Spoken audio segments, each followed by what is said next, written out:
السلام علیکم ورحمۃ اللہ تعالی وبرکاتہ۔ الحمد للہ رب العالمین والعاقبۃ للمتقین، والصلاۃ والسلام علی سید الانبیاء والمرسلین وعلى آلہ واصحابہ اجمعین، اما بعد فاعوذ باللہ من الشیطان الرجیم، بسم اللہ الرحمن الرحیم۔ قل یتوفاکم ملک الموت الذی وکل بکم ثم الی ربکم ترجعون۔ صدق اللہ مولانا العظیم وصدق رسولہ النبی الامین القدیر الکریم، ونحن على ذلك لمن الشاهدین والشاکرین والذاکرین والحامدین، والحمد للہ رب العالمین۔ آئیے ہم اور آپ سب سے پہلے حضور سرور کائنات، فخر موجودات، باعث تخلیق کائنات، احمد مجتبی محمد مصطفیٰ صلی اللہ علیہ وسلم کی مقدس بارگاہ میں درود و سلام کا ہدیہ پیش کریں اور پڑھیں، اللہم صل علی سیدنا و مولانا محمد معدن الجود والکرم وآلہ الکرام وابنہ الکریم وبارک وسلم، صلاۃ و سلام علیک یا رسول اللہ صلی اللہ تعالی علیہ وسلم۔ عزیزان ملت اسلامیہ، آج پھر ہم اس موضوع کی طرف آتے ہیں جو موت کے تعلق سے ہم نے شروع کیا تھا۔ آج انشاءاللہ تبارک و تعالی ملک الموت کا تذکرہ کریں گے، موت کا فرشتہ۔ حضرت ملک الموت کا اصلی نام عزرائیل علیہ السلام ہے، اور اللہ تبارک و تعالی نے آپ کو موت پر قابو دیا ہے، موت کو آپ کے قبضہ اور اختیار میں دے دیا۔ حضرت ملک الموت ایک فرشتے ہیں، اور فرشتوں پر ایمان لانا بھی ضروری ہے۔ فرشتے اللہ تبارک و تعالیٰ کی نورانی مخلوق ہیں، وہ اللہ تبارک و تعالیٰ کے فرما بردار ہیں، کبھی بھی اللہ تبارک و تعالیٰ کی نافرمانی نہیں کرتے۔ اللہ تبارک و تعالیٰ نے فرشتوں کو بہت ساری ذمہ داریاں عطا فرمائی ہے، اور وہ ان ذمہ داریوں کو پورا کرنے میں لگے رہتے ہیں، کبھی بھی اللہ تبارک و تعالیٰ کے حکم کی خلاف ورزی نہیں کرتے۔ قرآن پاک میں فرشتوں کے بارے میں آیا لا یعصون اللہ ما امرهم ویفعلون ما یؤمرون، کہ اللہ نے جو ان کو حکم دیا ہے اس میں اللہ کی نافرمانی نہیں کرتے ہیں، اور جو ان کو حکم دیا جاتا ہے وہی کرتے ہیں۔ یہ فرشتوں کی شان۔ فرشتے معصوم ہوتے ہیں، ان سے کبھی کوئی گناہ نہیں ہو سکتا، گناہوں سے پاک ہوا کرتے ہیں فرشتے۔ اور فرشتے نہ مرد ہوتے ہیں نہ عورت ہوتے ہیں، یہ نورانی مخلوق جن کو اللہ تبارک و تعالیٰ نے نور سے پیدا فرمایا ہے، اور جو کام ان کو سپرد کیا ہے وہ اسی کام میں لگے رہتے ہیں۔ کچھ فرشتے ایسے ہیں جو بارش برسانے پر مقرر کیے گئے، کچھ فرشتے ایسے ہیں جو روزی پہنچانے پر مقرر کیے گئے، کچھ فرشتے ایسے ہیں جو لوگوں کے اعمال کا حساب و کتاب رکھنے کے لیے مقرر کیے گئے، جن کو کرامن کاتبین کہا جاتا ہے۔ کچھ فرشتے ایسے ہیں جن کو قبر میں مردوں سے سوال و جواب کرنے پر مقرر کیا گیا، ان کو منکر نکیر کہا جاتا ہے۔ اور لوگوں کی ہدایت کے لیے انبیاء کرام تک اللہ تبارک و تعالیٰ کا پیغام پہنچانے کے لیے جن کو مقرر کیا گیا، ان کو حضرت جبرائیل امین علیہ السلام کہا جاتا ہے۔ اسی طریقے سے ایک فرشتہ ایسا ہے جو لوگوں کی زندگی کو ختم کرنے کے لیے مقرر کیا گیا ہے، جس کو روح قبض کرنے پر موکل کیا گیا، اس فرشتے کو ملک الموت کہا جاتا ہے، اور اسی فرشتے کا نام حضرت عزرائیل علیہ السلام ہے۔ اور حضرت عزرائیل علیہ السلام ایک ہی وقت میں، ان کی طاقت و قوت دیکھیں کہ ایک ہی وقت میں دنیا کے مختلف حصوں میں ہزاروں لاکھوں لوگوں کی روح قبض کر لیتے ہیں۔ اللہ تبارک و تعالیٰ نے ان کو یہ قدرت عطا فرمائی ہے، اکیلے تنہا اللہ تبارک و تعالیٰ نے ان کو یہ طاقت عطا فرمائی کہ چاہے ایک آدمی مشرق میں مر رہا ہو، دوسرا مغرب میں، ایک ہی وقت میں انتقال کر رہا ہو، حضرت ملک الموت ایک ہی وقت میں دونوں جگہ پر حاضر ہو کر دونوں کی روح کو قبض کر لیا کرتے ہیں۔ تو ملک الموت سے کوئی بھاگ نہیں سکتا، بلکہ موت سے کوئی بھاگ نہیں سکتا۔ موت کے فرشتے کو اللہ نے یہ طاقت عطا فرمائی کہ وہ بند کمروں میں بھی داخل ہو جاتے ہیں اور وہاں بھی انسان کی روح کو قبض کر لیا کرتے ہیں۔ اور پھر کچھ فرشتے حضرت اسرائیل علیہ السلام کے معاون کے طور پر بھی مقرر کیے گئے جو ان کی مدد کرتے ہیں اور اپنی ذمہ داری میں کسی طرح کی کوئی کوتاہی نہیں کرتے، کوئی قصور نہیں کرتے، کیونکہ پہلے ہی عرض کر دیا گیا کہ فرشتے معصوم ہوتے ہیں، ان سے گناہ نہیں ہو سکتا، وہ اللہ تبارک و تعالیٰ کے حکم کی خلاف ورزی کبھی بھی نہیں کرتے۔ اللہ تبارک و تعالیٰ فرماتا ہے حتی اذا جاء احدکم الموت توفتہ رسلنا وهم لا يفرطون، یہاں تک کہ جب تم میں سے کسی ایک کو موت آ جاتی ہے تو ہمارے فرشتے، ہمارے بھیجے ہوئے فرشتے اس کی روح کو قبض کر لیتے ہیں، اس کو وفات دے دیتے ہیں اور اس کو موت کے گھاٹ اتار دیتے ہیں، اور وہ کسی طرح کی کوئی کوتاہی نہیں کرتے، کسی طرح کی کوئی کمی نہیں کرتے، ان سے کوئی قصور نہیں ہوتا، وہ کسی پر رحم بھی نہیں کرتے، وہ کسی پر مہربانی بھی نہیں کرتے کہ نوجوان ہے تو اس کی روح قبض نہ کی جائے، وہ تو اللہ کے حکم کے پابند ہوتے ہیں۔ اللہ نے حکم دیا کہ اس کی روح قبض کرنی ہے تو کرنی ہے، پھر وہ اس کی روح قبض کر کے ہی رہتے ہیں۔ تو یہ معاون فرشتے ہوتے ہیں، ان کا کام یہ ہوتا ہے کہ وہ حضرت اسرائیل علیہ السلام کی مدد کرتے ہیں، اور یہ تفاسیر کے اندر ذکر کیا گیا کہ کیسے مدد کرتے ہیں۔ جب کسی انسان کی موت کا وقت قریب آ جاتا ہے، کبھی کسی ذی روح کی موت کا وقت قریب آ جاتا ہے، تو یہ معاون فرشتے، مددگار فرشتے اس کے جسم سے اس کی روح کو نکالتے ہیں، اس کی جان کو نکالتے ہیں، اور جب روح حلق تک آ جاتی ہے تب حضرت اسرائیل علیہ السلام، حضرت ملک الموت روح کو قبض کر لیا کرتے ہیں، اپنے قبضے میں لے لیتے، پھر جہاں اس کا ٹھکانہ ہوتا ہے وہاں پہنچا دیا کرتے ہیں۔ تو یہ دیکھیے ملک الموت کی طاقت و قوت ہے۔ اللہ تبارک و تعالیٰ نے ایسا علم بھی ان کو عطا فرمایا، ایسی قدرت بھی حضرت ملک الموت کو عطا فرمائی۔ اور ہمارے نبی پاک حضور پاک صلی اللہ علیہ وسلم کی یہ شان ہے کہ آپ نبیوں کے بھی سردار ہیں، آپ فرشتوں کے بھی سردار ہیں۔ تو جب ایک فرشتے کی طاقت و قوت کا یہ عالم ہے کہ وہ ہر وقت ایک ہی وقت میں مختلف جگہوں پر حاضر ہو سکتا ہے، تو ہمارے نبی پاک صلی اللہ علیہ وسلم کی طاقت و قوت کا عالم کیا ہوگا؟ اور ہمارا عقیدہ ہے، ہمارا یقین ہے کہ نبی پاک صلی اللہ علیہ وسلم بھی ایک ہی وقت میں مختلف جگہوں پر حاضر ہو سکتے ہیں۔ اسی وجہ سے ہم حضور پاک صلی اللہ علیہ وسلم کو حاضر و ناظر کہتے ہیں کہ ایک ہی وقت میں مختلف جگہوں پر حاضر ہو جانا اور ایک جگہ سے پوری کائنات کو ملاحظہ کرنا، دیکھ لینا، اپنے امتیوں کے اعمال کو دیکھنا، یہ طاقت و قوت اللہ تبارک و تعالیٰ نے ہمارے آقا کو عطا فرمائی ہے۔ اور یہ اسی بات سے ثابت ہوتا ہے کہ جب حضرت ملک الموت کی یہ طاقت ہے کہ ایک وقت میں لاکھوں لوگوں کی روح قبض کر لیتے ہیں، وہاں حاضر بھی ہو جاتے ہیں، تو ہمارے نبی پاک صلی اللہ علیہ وسلم تو ملک الموت کے بھی سردار، تو جس کا مقام و مرتبہ بلند و بالا ہوتا ہے اس کا علم بھی ویسا ہوا کرتا ہے۔ تو ہمارے نبی کا مرتبہ حضرت اسرائیل سے بھی بلند و بالا ہے، تو یقیناً حضور کا علم بھی ان سے عرفہ و اعلیٰ ہے۔ اور یہ حضرت ملک الموت ہیں، ان کے سامنے دنیا کی حیثیت کیا ہے؟ دنیا کی حیثیت ایسی ہے جیسے کوئی تشت ہو، کوئی تھال ہو جو انسان کے سامنے لا کر رکھ دیا جائے، پھر اس میں سے جہاں سے چاہے جتنا چاہے وہ اٹھا لے۔ جب کوئی تھال سامنے، تو سامنے سب کچھ نظر آتا ہے کہ تھال کے اندر کیا موجود ہے، اور ایک ہی وقت میں وہ تھال کے کسی بھی کنارے سے کچھ بھی اٹھا کر کھا سکتا ہے۔ یہ حضرت ملک الموت کے سامنے ان کی نگاہوں میں دنیا کی حیثیت ہے۔ اللہ کے رسول صلی اللہ علیہ وسلم ارشاد فرماتے ہیں، شرح الصدور کے اندر یہ روایت ذکر کی گئی، ابو نعیم وغیرہ نے اس کو روایت کیا امام مجاہد سے، وہ کہتے ہیں اللہ کے رسول صلی اللہ علیہ وسلم نے فرمایا کہ جعلت الارض لملک الموت مثل الطشت يتناول من حيث شاء وجعل له اعوان يتوفون الانفس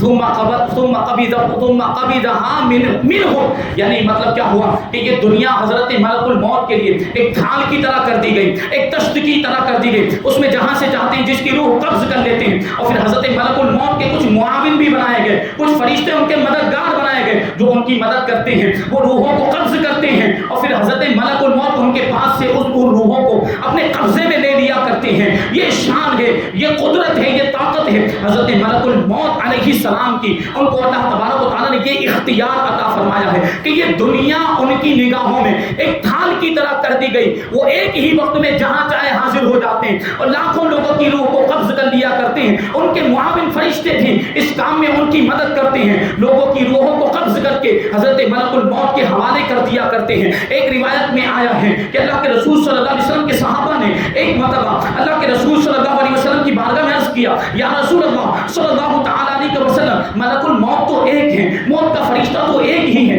جبکہ مشرق و مغرب میں جنگوں میں لاکھوں لوگ مر جاتے ہیں، لا تعداد اور بے شمار لوگ مر جاتے ہیں، تو ایک ہی وقت میں ایک ہی فرشتہ لاکھوں لوگوں کی روح کو کیسے قبض کر لیا کرتا ہے اور کیسے سب کو وفات دیتا ہے؟ اس وقت اللہ کے رسول صلی اللہ علیہ وسلم نے یہی جملہ ارشاد فرمایا تھا کہ ملک الموت کے لیے پوری دنیا ایک تھال کی طرح جمع کر دی گئی ہے، تو وہ ایک ہی وقت میں جہاں چاہتے ہیں وہاں حاضر ہو جایا کرتے ہیں۔ اسی طرح کی ایک روایت حضرت عبداللہ ابن عباس کے تعلق سے ہے، ان سے پوچھا گیا کہ حضرت ملک الموت یہ روح کیسے قبض کرتے ہیں جبکہ دو شخصوں کا ایک ہی وقت میں انتقال ہوتا ہے، ایک مشرق میں ہوتا ہے دوسرا مغرب میں ہوتا ہے، لیکن دونوں کی روح کو دونوں جگہ پہنچ کر حضرت ملک الموت کس طرح جو ہے قبض کر لیا کرتے ہیں؟ اس پر حضرت عبداللہ ابن عباس رضی اللہ تعالیٰ عنہما فرماتے ہیں کہ اے زمین اور آسمان والوں، تم ملک الموت کے سامنے ایک تھال کی طرح ہو، ایک دسترخوان کی طرح ہو جو انسان کے سامنے ہوتا ہے۔ انسان اس دسترخوان پر سے جہاں سے چاہے وہاں سے لقمہ اور نوالا اٹھا سکتا ہے۔ اسی طریقے سے حضرت ملک الموت کے لیے یہ دنیا ایک دسترخوان کی طرح کر دی گئی ہے، پھر وہ جہاں سے چاہے جس کی چاہے اور جہاں چاہے وہاں پہنچ کر حاضر ہو کر اس کی روح کو قبض کر لیا کرتے ہیں۔ یہ طاقت اور قوت ہے حضرت ملک الموت کی۔ اور یہ ملک الموت یہ جب کافروں کی روح قبض کرنے کے لیے آتے ہیں تو ان کی کیفیت کیا ہوتی ہے، اور جب ایمان والوں کی روح قبض کرنے کے لیے آتے ہیں تو ان کی کیفیت اور شکل و صورت کا عالم کیا ہوتا ہے۔ ایک واقعہ ہے، حضرت ابراہیم علیہ السلام کو اللہ تبارک و تعالیٰ نے جب خلت کا مقام و مرتبہ عطا فرمایا، جب اللہ تبارک و تعالیٰ نے حضرت ابراہیم علیہ السلام کو اپنا خلیل بنایا، اپنا دوست بنایا، تو حضرت ملک الموت نے اللہ تبارک و تعالیٰ کی بارگاہ میں عرض کیا کہ اے پروردگار، اگر مجھے اجازت ہو تو میں حضرت ابراہیم علیہ السلام کو جا کر یہ خوشخبری دے دوں، یہ بشارت سنا دوں کہ اللہ تبارک و تعالیٰ نے آپ کو اپنا خلیل بنا لیا ہے۔ اللہ تبارک و تعالیٰ نے اجازت عطا فرمائی تو حضرت ملک الموت حضرت ابراہیم علیہ السلام کی بارگاہ میں حاضر ہوئے اور یہ بشارت سنائی، یہ خوشخبری سنائی کہ اللہ تبارک و تعالیٰ نے آپ کو اپنا خلیل بنا دیا ہے۔ اس پر حضرت ابراہیم علیہ السلام نے اللہ کی حمد بیان کی، اللہ کا شکریہ ادا کیا، پھر حضرت ملک الموت سے پوچھا کہ اے ملک الموت، جب تم آئی گئے ہو تو میرے سوال کا جواب بھی دے دو، اور یہ سوال ہے کہ تم جب کافروں کی روح قبض کرتے ہو تو کیسے کرتے ہو، اس وقت تمہاری حالت کیا ہوتی ہے، اس وقت تمہاری کیفیت کیا ہوتی ہے؟ تو حضرت ملک الموت حضرت ابراہیم علیہ السلام کی بارگاہ میں عرض کرتے ہیں کہ اے اللہ کے نبی، اے خلیل اللہ، میری وہ شکل و صورت آپ دیکھنے کی طاقت نہیں رکھتے جو کافروں کی روح قبض کرنے کے وقت میری ہوتی ہے۔ تو حضرت ابراہیم علیہ السلام کہتے کہ نہیں، میں طاقت رکھتا ہوں، مجھے دکھاؤ۔ اب حضرت ملک الموت کہتے ہیں کہ آپ چہرہ دوسری طرف گھما دیجئے، آپ دوسری طرف منہ پھیر لیجئے۔ حضرت ابراہیم علیہ السلام دوسری طرف منہ پھیر لیتے ہیں۔ تھوڑی دیر کے بعد جب حضرت ملک الموت کو دوبارہ دیکھتے ہیں تو کیا منظر دیکھتے، بڑا ہی ڈراؤنا منظر، انتہائی ڈراؤنی شکل و صورت، کالے کلوٹے آدمی کی شکل میں حضرت ملک الموت موجود ہیں، اور حال یہ ہے کہ ان کا سر آسمان سے لگ رہا ہے اور جسم کے ہر بال میں ایک آدمی کی صورت نظر آ رہی ہے، اور حال یہ ہے کہ منہ سے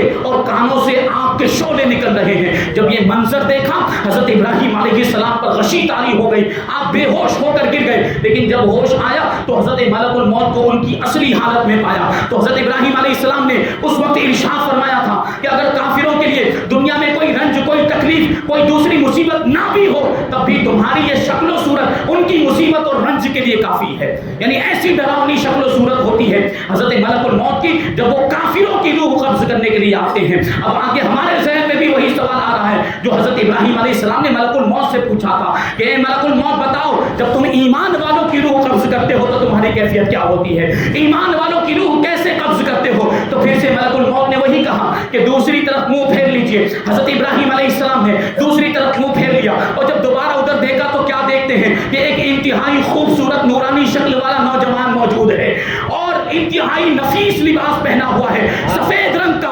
خوبصورت لباس، اور عطر کی خوشبو آ رہی ہے، معطر لباس پہنا ہوا ہے۔ تو حضرت ملک الموت کہتے ہیں کہ میں اس شکل میں اور اس حالت میں ایمان والوں کی روح کو قبض کیا کرتا ہوں۔ اب سوچیں کہ اتنا خوبصورت نوجوان ایمان والے کی روح قبض کرنے کے لیے آئے گا تو کیا اس کو کسی تکلیف کا احساس ہوگا؟ نورانی شکل میں جب موت کا فرشتہ آئے گا تو اسے تکلیف کا احساس کیسے ہو سکتا ہے؟ اس پر حضرت ابراہیم علیہ السلام نے یہ بات ارشاد فرمائی کہ اے ملک الموت، تمہاری یہ شکل و صورت اتنی خوبصورت ہے کہ اگر مومن کے لیے اس کے علاوہ کوئی آرام اور کوئی عیش، کوئی راحت نہ بھی ہو تو تمہاری یہ خوبصورت صورت ہی اس کے آرام کے لیے کافی ہے، اس کی راحت کے لیے کافی ہے۔ یہ ایمان والوں کی شان ہوتی ہے کہ فرشتے بھی، موت کا فرشتہ بھی جب روح قبض کرنے کے لیے آتا ہے تو نورانی شکل میں آتا ہے، خوبصورت نوجوان کی شکل میں آتا ہے۔ اب ہمیں فیصلہ کرنا ہے کہ ہمیں موت کی سختیوں سے بچنا ہے کہ نہیں بچنا ہے۔ ہر کوئی موت کی سختیوں سے بچنا چاہتا ہے تو ہمیں اپنے ایمان کی حفاظت کرنی چاہیے،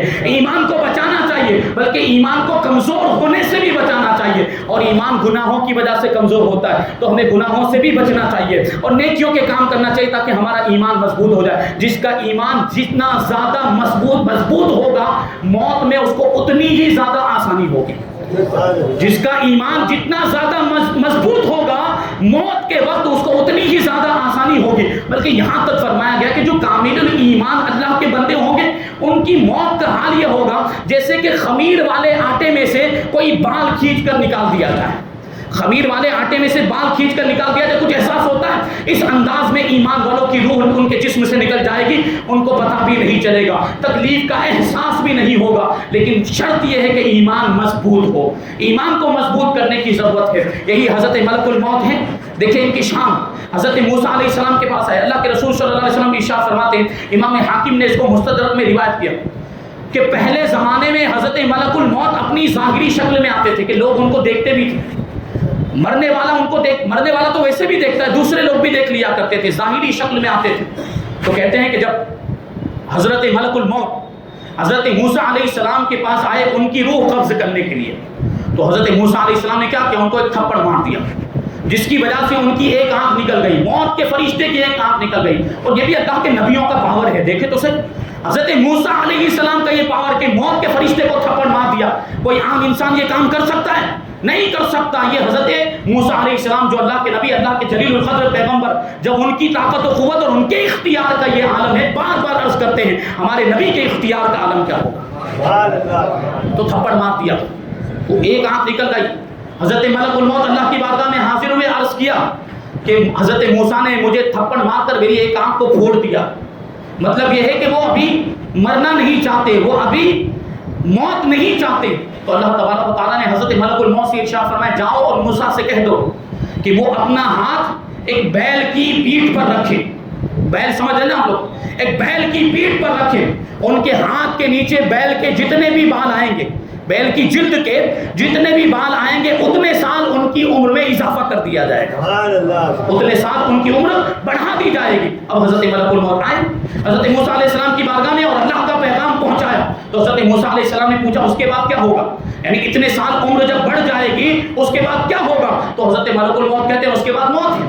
یعنی آخر کا تو مرنا ہے۔ تو حضرت موسیٰ علیہ السلام کہتے ہیں کہ جب آخر موت ہی ہے تو میں ابھی اسی وقت اللہ تبارک و تعالیٰ اپنے مالک حقیقی سے ملاقات کرنے کے لیے تیار ہوں، ابھی اسی وقت مجھے موت دے دو۔ تو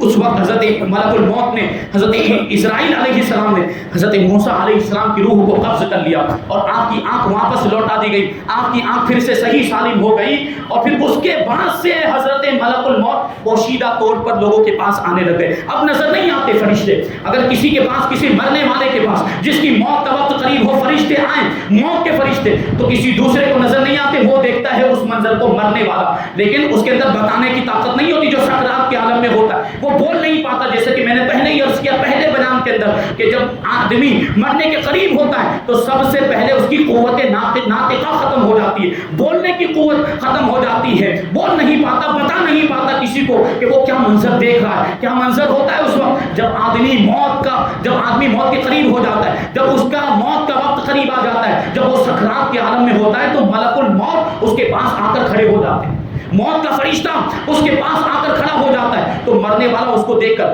موت کے فرشتے کو دیکھ کر گھبرا جاتا ہے اور پوچھتا ہے کہ تم کون ہو، کیوں آئے ہو، کیا چاہتے ہو؟ تو موت کا فرشتہ کہتا ہے کہ میں ملک الموت ہوں، میں اسرائیل علیہ السلام ہوں اور میں تمہاری روح قبض کرنے کے لیے آیا ہوں۔ اب تمہارے بچے یتیم ہو جائیں گے، تمہاری بیوی بیوہ ہو جائے گی اور تمہارا مال ان لوگوں کے درمیان تقسیم ہو جائے گا جن کو زندگی میں تم اپنا مال دینا پسند نہیں کرتے تھے، تمہارا مال ان لوگوں کے درمیان تقسیم ہو جائے گا۔ پھر وہ جو مرنے والا ہوتا ہے، جو مرنے کے قریب جس کی موت کا وقت آ گیا ہوتا ہے، وہ حضرت ملک الموت سے اپنا چہرہ گھما لیتا ہے، دوسری طرف اپنا چہرہ پھیر لیتا ہے، لیکن وہاں بھی حضرت ملک الموت کو موجود پاتا ہے۔ پھر جو چہرہ گھما لیتا ہے اور دوسری طرف اپنا چہرہ کر لیتا ہے، ادھر بھی اس کے سامنے حضرت ملک الموت ہوتے ہیں۔ یہ حاضر و ناظر کی دیکھیں دلیل موجود ہے کہ حضرت ملک الموت ایک ہی وقت میں اس کے دونوں جانب موجود ہیں، اور ادھر منہ کرتا ہے تب بھی حضرت ملک الموت کو پاتا ہے، ادھر دیکھتا ہے تب بھی حضرت ملک الموت کو پاتا ہے۔ پھر حضرت ملک الموت اس سے کہتے ہیں کہ تیری موت کا وقت آ گیا ہے، اب میں تیری روح کو قبض کر لوں گا، یاد کر وہ وقت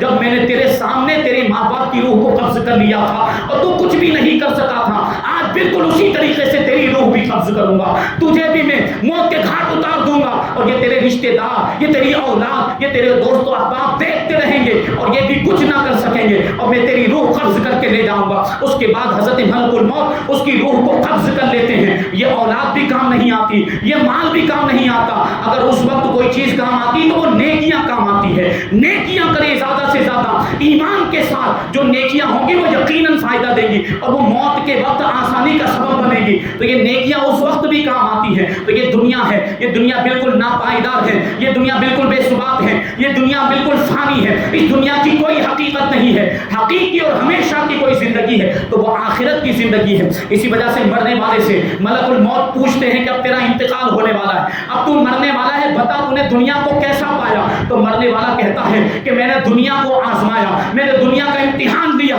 تو اس ناپائیدار اور بے ثبات دنیا کو غدار اور بے وفا پایا جو کسی کا ساتھ نہیں دیتی۔ یہ دنیا کسی کا ساتھ نہیں دیتی، یہ مسلم حقیقت ہے، ہم اپنی نگاہوں کے سامنے دیکھتے ہیں۔ جو دنیا میں آیا ہے اس کو ایک نہ ایک دن اس دنیا سے جانا ہے۔ یہ دنیا کسی کے ساتھ وفاداری نہیں کرتی، کوئی ہمیشہ زندہ نہیں رہ سکتا۔ ہزاروں سال کی آپ امیدیں لگا دیں کہ ہزاروں سال تک آپ زندہ رہیں، انسان کی یہ خواہش ہوتی ہے۔ قرآن پاک میں ارشاد فرمایا یود احدہم لو یعمر الف سنہ، کہ انسان چاہتا ہے کہ اس کو 1000 سال کی عمر مل جائے، لیکن جو اس کی عمر مقرر ہے، جو اس کی مدت موت کی مقرر ہے، اس وقت پر اس کی موت آنی ہے۔ اس لیے انسان کو ہر وقت موت کے انتظار میں رہنا چاہیے کہ موت کا وقت مقرر ہے، لیکن اس وقت کو اللہ کے سوا کوئی نہیں جانتا، اس لیے ہمیں ہر وقت موت کے لیے تیار رہنا چاہیے اور موت کے بعد کی زندگی کے لیے تیاری کرنی چاہیے، کیونکہ موت کے وقت یہ اولاد بھی کوئی کام نہیں آئے گی، یہ مال بھی کچھ کام نہیں آئے گا، اور یہ رشتے دار بھی کچھ کام نہیں آئیں گے۔ مال و دولت انسان کماتا ہے اور دنیا کی زندگی میں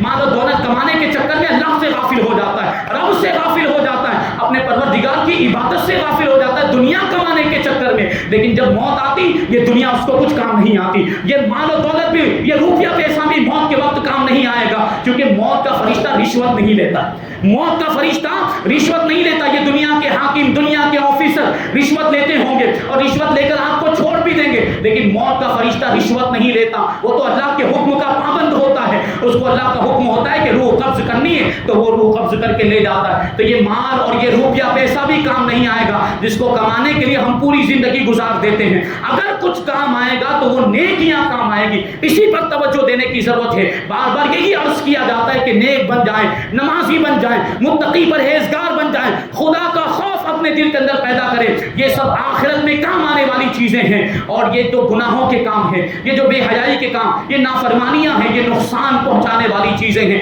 اس کی وجہ سے موت کی سختیاں بھی بہت زیادہ ہو جائیں گی، اور قبر میں جو عذاب ہوگا وہ الگ، اور جہنم میں پھر عذاب بھگتنا پڑے گا، اس کا معاملہ الگ ہے، اس کو برداشت کرنے کی ہمارے اندر طاقت نہیں ہے، اس لیے موت کی تیاری کرنی چاہیے۔ لیکن جو ایک کامل الایمان مومن ہوتا ہے، جو پکا مومن ہوتا ہے، مضبوط ایمان والا مومن ہوتا ہے، وہ موت سے گھبراتا نہیں ہے، بلکہ وہ موت کا استقبال کرتا ہے، کیونکہ اس کے لیے موت تو ایک تحفے کی حیثیت رکھتی ہے۔ اللہ کے رسول صلی اللہ علیہ وسلم نے ارشاد فرمایا تحفۃ المؤمن الموت، کہ ایمان والے کے لیے موت ایک تحفہ ہوا کرتی ہے، کیونکہ جو کامل ایمان والا ہوتا ہے اس کے ذہن میں یہ بات ہوتی، اس کا یہ عقیدہ ہوتا ہے، اس کا یہ یقین ہوتا ہے کہ اللہ اور اس کے بیچ میں یہ موت ہی پردہ ہے، اور یہ موت کا پردہ جب ہٹ جاتا ہے تو بندہ اپنے رب سے جا کر ملاقات کرتا ہے۔ تو ایک کامل ایمان والے کی یہ سوچ ہوتی ہے کہ مر جاؤں گا تو کیا وہ اپنے رب کی بارگاہ میں حاضر ہو جاؤں گا، میں رب کا دیدار کروں گا، تو اللہ کے دیدار کی اس کو خواہش ہوتی ہے، اس وجہ سے وہ موت کو برا نہیں سمجھتا اور موت سے گھبراتا بھی نہیں، موت سے ڈرتا بھی نہیں ہے۔ اسی لیے تو دوسری حدیث پاک میں یہ فرمایا گیا کہ الدنیا سجن المؤمن و جنت الکافر، کہ یہ دنیا مومن کے لیے قید خانہ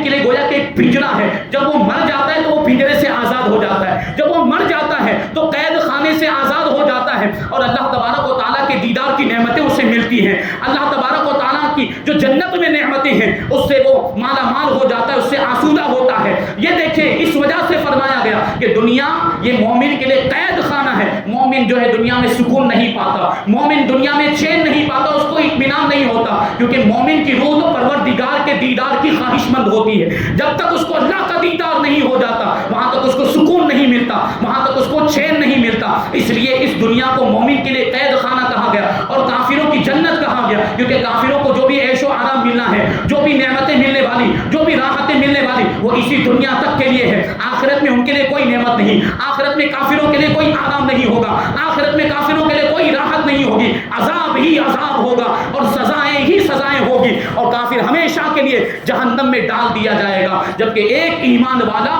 ایمان کی برکت سے اگرچہ گنہگار ہو، گناہوں کی سزا بھگتے گا، لیکن آخرکار جنت میں جائے گا۔ تو اپنے ایمان کو بچانے کی فکر کریں اور نیک بن جائیں، نمازی بن جائیں، مسجدوں کو آباد کریں، تو یہ چیز آپ کے ایمان کو مضبوط کرے گی اور یہی آپ کو آخرت میں بھی کام آئے گی۔ اللہ تبارک و تعالیٰ کی بارگاہ میں دعا ہے کہ جو کچھ بھی بیان ہوا اس پر ہمیں آپ کو ہم سب کو عمل کرنے کی توفیق عطا فرمائے، موت کے بعد کی زندگی کی تیاری کرنے کی ہم سب کو توفیق عطا فرمائے، ایمان کی سلامتی عطا فرمائے اور ایمان پر ہی ہم سب کا خاتمہ فرمائے، اور ہمیں موت کی سختیوں میں، قبر کی سختیوں میں آسانی عطا فرمائے، منکر نکیر کے سوالوں کے جوابات میں ہمیں آسانی عطا فرمائے۔ وما علینا الا البلاغ۔